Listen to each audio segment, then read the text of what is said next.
জেলে বাঁধবো, এগুলো বাঁধবো। এই জটগুলো নিজের কাছে রেখেছি আমরা। রাস্তা বলো, রাস্তা বলো, এই রাস্তা বলো, করতো রাস্তা বলো, করো। ইন্দ্রবাসনের বাড়ি পেয়েছি, ওইখান থেকে আমাদের 23,000 টাকা নিয়েছে। কে নিয়েছে? সুকুমার সাহু। ও কোন দল করতো? কোন দল করে? TMC। আপনার কাছে কত টাকা নিয়েছে? 23,000 টাকা। এখানে যতগুলো মহিলা আছে সবার কাছে টাকা নিয়েছে। এখন কি জন্য এসেছেন আপনারা? আমরা টাকা ফেরত চাই, মাস্টার কাছে টাকা ফেরত চাই। আপনার নাম? টাকাও আমাদের ওদের কাছে আপনার নাম?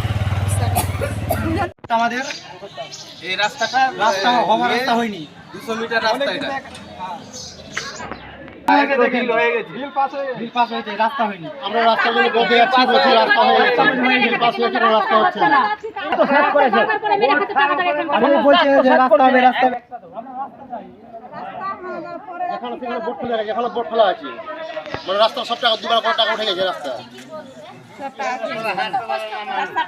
রাস্তাগুলো বলতে বলছে রাস্তা হয়ে গেছে, রেখেছে বোট, কোনো কাজ হয়নি। বোট মাটিতে ফুটে রেখেছে, এই দালালগুলো, এই টিএমসি দালালগুলো এই বোটগুলো দুবারের রাস্তা, এই রাস্তা না করে বোটগুলোকে বাটি তলায় চেপা রেখে সমস্ত টাকা লুট করে যাদের কাছে পেয়েছে 50-60-30,000 টাকা তাদেরকে ঘর পাইয়ে দিয়েছে। আর শুনতে পাচ্ছে বাড়ির বাড়ির লোকগুলো শুনতে পাচ্ছে যে অঞ্চলে নাম আসছে ঘরে, আর নাই কোনো ব্যবস্থা নাই, আর কিছু নাই।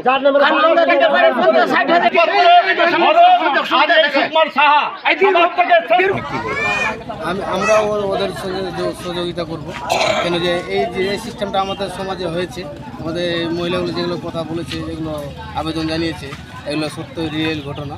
হ্যাঁ, কিন্তু আমাদের এগুলো আমরাও সহযোগিতা করব ওদের, যে যাতে ওদের টাকাগুলো রিটার্ন করা হয়। পূর্বের সরকারের যেগুলো প্রকল্প ছিল সেগুলো পেতে কি সব কিছু কাটছানি লাগতো?